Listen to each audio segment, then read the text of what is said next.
Richard joins us now live from Urfa, Turkey, which is right near the Syrian border in Turkey. Richard, thank you so much for being here. What's going to happen in Kobane, best as you can tell, and why is it strategically so important? Right now, there is something of a standoff in Kobane. I would say half of the city, as I mentioned in that report, is held by ISIS, the other half by the Kurdish fighters. And it's very difficult for either side to make advances because this is street-to-street fighting. Even though there are some U.S. airstrikes, it still takes a lot of skill and a lot of bravery, frankly, to advance, to leave your sniper nest, to take over new positions, and to hold them. And from what we could tell, it looks like this could go on for months. The biggest danger is that the Kurdish fighters are going to run out of ammunition. Resupply is enormously difficult. There's been one big resupply by the United States, an airdrop. Some weapons come through Turkey. Turkey, however, does not freely allow weapons and fighters to go into Kobane.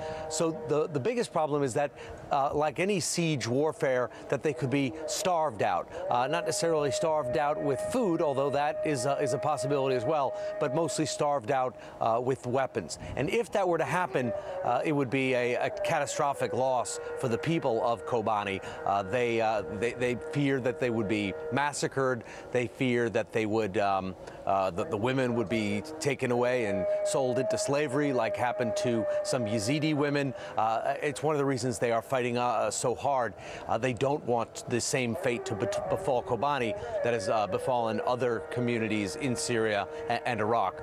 They are also a different group. They are Kurdish nationalist fighters. They are highly experienced. They have years fighting against the Turks, which is one reason that the Turkish military and the Turkish government don't want them to have weapons. So they're very afraid of losing. And I would say at this stage, their biggest fear is probably not being pushed out on the battlefield, but being strangled by the closure. Richard, talking about the U.S. air supply, the airdrop to supply them with ammunition and other supplies, and also the impact of the U.S. and coalition airstrikes, are those making any sort of difference? And from your just tactical judgment, having been there, is there more that the coalition could do that would make a difference in the fight for Kobane? There's quite a bit that the coalition could do. Turkey would have to cooperate more, and I know that it is very frustrating for members of the U.S. military that they can't get more supplies through Turkey, that Turkey doesn't have an open door policy for them. I wouldn't be surprised if there is another U.S. airdrop, perhaps even in the next couple of weeks, on Kobane, because the U.S. wants to help the people of Kobane and is finding it incredibly frustrating that the Turks aren't allowing supplies to go in. The airstrikes are helping. The airstrikes are slowing down the ISIS advance, making it more difficult for ISIS to bring in its own heavy weapons. If you remember, this began a couple of months ago when ISIS decided it was going to make a stand. It was going to take this village right on the Turkish border. It was going to take it in front of everyone's eyes. It was going to raise the black flag right on Turkey's border and say, we are here, we took this village, and nothing can stop us.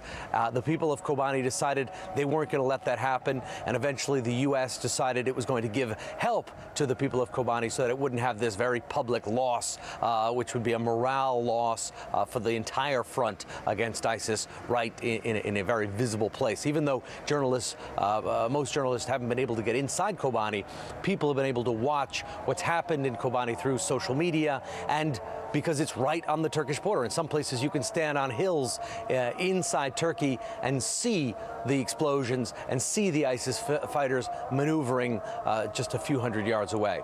But even though the U.S. has decided to help and is carrying out the airstrikes, it really is down to the fighters on the ground to go street to street, building to building, and hold the blocks that they have.